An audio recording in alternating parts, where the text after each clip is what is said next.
ওকে, এখন আপনাদেরকে জিনিসটা দেখাচ্ছি, সেটা হচ্ছে কলকাতা শিলিগুড়ির রুটে হচ্ছে প্রথম রাইট নাও ওয়েস্ট বেঙ্গলে সেখানে আপনারা পাচ্ছেন স্লিপার ভলভো বাসে বায়ো টয়লেট।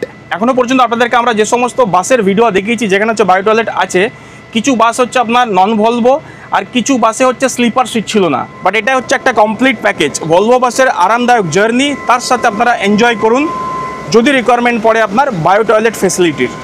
আপনারা জাস্ট এন্ট্রি করবেন, এন্ট্রি করার পরে হচ্ছে এটার মিডিলে থাকছে হচ্ছে বায়ো টয়লেট।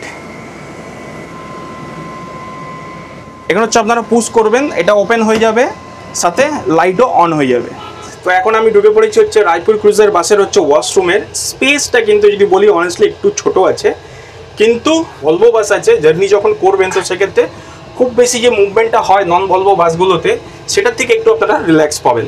এখানে লাইট আছে, বড় একটা সাইজের মিরর দিয়েছে, এর পাশে এখানটায় আপনার সোপ আছে, এখানে একটা ট্যাপ দিয়েছে হ্যান্ড ওয়াশের জন্যে, দেখুন টিস্যু আছে, আর তার পাশে এখানে হচ্ছে একটা আপনার কোমোড দিয়েছে। আরেকটা ভালো জিনিস আছে, এইটা যদি রিকোয়ারমেন্ট পড়ে তো আপনারা এটাকে ধরতে পারবেন। আর আরেকটা জিনিস আপনাদেরকে এখানে বলে রাখবো, সেটা হচ্ছে এনাদের লাস্ট যে ভলভো বাসটা ছিল বসে যাওয়ার, যেখানে বায়ো টয়লেট ছিল, অনেকের কমপ্লেন ছিল যে সেখানে হচ্ছে স্মেল আসতো। এখানে কিন্তু সেই স্মেলটা আসবে না, বিকজ এখানকার যে জায়গাটা রয়েছে সেখানে হচ্ছে ডাবল ফিল্টার আছে, আর এই যে ডোর আছে আগের থেকে অনেক বেশি আপডেটেড।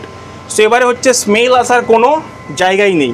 আপনারা যদি এবারে জার্নি করে হচ্ছে সেই স্মেলের কিছু পেয়েছেন তাহলে অবশ্যই আপনারা কমেন্ট বক্সে জানাতে পারেন। আশা করছি থাকবে না, সেই জিনিসটা এনারা ইমপ্রুভ করে এইবারে এই বাসটিকে নিয়ে এসেছে।